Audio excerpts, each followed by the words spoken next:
নবী সাল্লাল্লাহু আলাইহি ওয়াসাল্লাম তারাবির কথা আদেশ দিয়েছেন। বিশেষ করে আমরা পুরুষ মানুষ ইমাম সাহেবের পেছনে তারাবি পড়ি, আবার বিশেষ করে মহিলারা বাড়িতে একা একা তারাবি পড়ে, আবার কেউ কেউ কিছু কিছু কথা চিন্তা করে তারাবি পড়তে চায় না।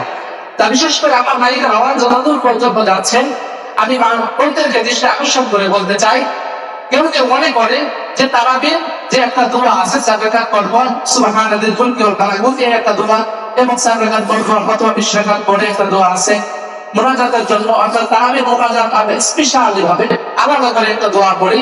ওই দোয়াটা পড়ার ফজিলত বর্ণনা এসেছে, কিন্তু কিছু কিছু মাখন মনে করে যে 4 রাকাত পরপর যে দোয়াটা আছে ওই দোয়াটা তা পড়লে হয়তো তারাবি হয় না, এরকম মনে করে। আবার মনে করে যে 20 রাকাত পরে তারাবির জন্য একটা দোয়া আছে, আবার 4 রাকাত পর আল্লাহর কাছে হাত তুলে দোয়া করতে হয়, একটা নির্দিষ্ট দোয়া আছে, এই দোয়া না পড়লে হয়তো তারাবি হয় না।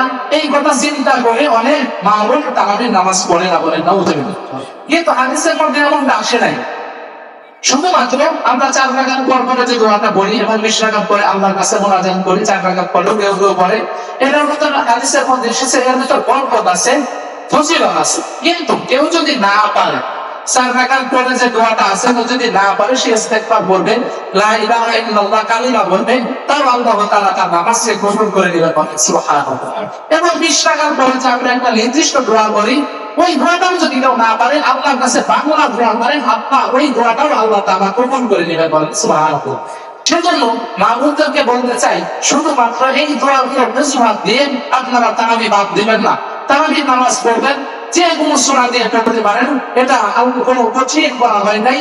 আপনার যেই সূরা ভালো লাগে, যেই সূরা আপনার ভালো মুখস্থ আছে, মনের দিক থেকে ভালো লাগে, আপনি সেই সূরা দিয়ে তারাবি নামাজ পড়তে পারবেন, বলেন সুবহানাল্লাহ।